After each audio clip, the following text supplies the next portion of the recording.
Inendorso ng PDP Laban ang 4 nilang miyembro para sa pagkasenador sa 2025. Kabilang dyan ang aktor na si Philip Salvador. Posible rin daw tumakbo si dating Pangulong Rodrigo Duterte. Live mula sa Cebu City, nasa frontline ng balitang yan si John Aroa. John, anong update dyan sa meeting ng PDP Laban? Roth, tama ka nga, pasabog ang mga inanunsyo sa gabing ito ng PDP dito sa Cebu City kung saan 4 ang inendorso ng partido para tumakbong senador sa 2025. Pinangunahan ni PDP Laban Chairman at dating Pangulong Rodrigo Duterte ang panunumpa ng mga bago nilang miyembro dito sa isang resort at casino sa Cebu City. And we are honored that you have choose PDP, the only political party in the country today.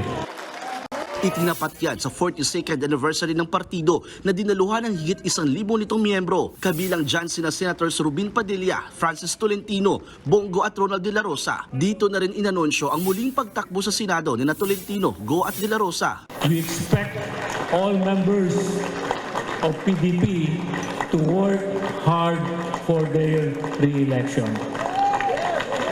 Layon daw nilang 3 ang mapanatili ang pwersa ng PDP sa Senado at mapalakas pa ito. May pahapyaw pa nga si De La Rosa sa mga posible pa nila makasamang tumakbo sa pagkasenador, kabilang si dating Pangulong Duterte. I hope na sana the likes of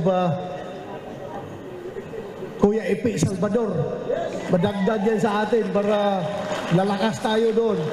At saka baka mamaya magbagong isip ng ating party chairman pag hindi siya tinatamad.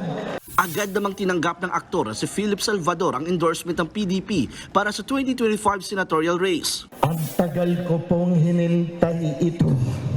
Tinatanggap ko po ang aking nominasyon para sa 2025 senatorial election. Present din sa event ngayong gabi sa Cebu City Mayor Michael Rama. Wala naman sa Cebu Governor Gwen Garcia na isang aktibong miyembro ng PDP Laban. Paliwanag dyan ang presidente ng partido. The mayor is a solid PDP stalwart. The governor has been a PDP. But we do not blame the governor for not being with us. Maybe she is busy, so let's give her the benefit of the doubt. Natanong naman si De La Rosa tungkol sa mga naging banat ni First Lady Liza Araneta Marcos laban kay Vice President Sara Duterte. Sabi lang niya, Mahirap pakialam sa usapang babae.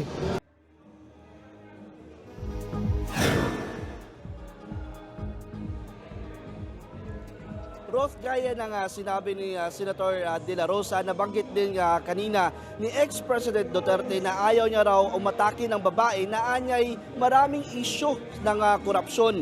Hindi niya pinangalanan ang tinutukoy niya, ngunit nabanggit din niya si Pangulong Bongbong Marcos na wala raw isyu ng korupsyon.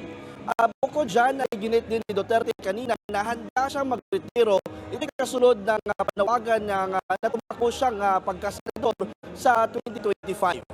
At yan muna ang latest mula dito sa Cebu. Nagbabalita mula sa Frontline, John Aroa, News 5. Maraming salamat, John Aroa. Mga kapatid, Lucy Cruz Valdez po, maging maalam at may pakialam sa mga napapanahong balita sa bansa. Tumutok at mag-subscribe sa News 5 social media pages.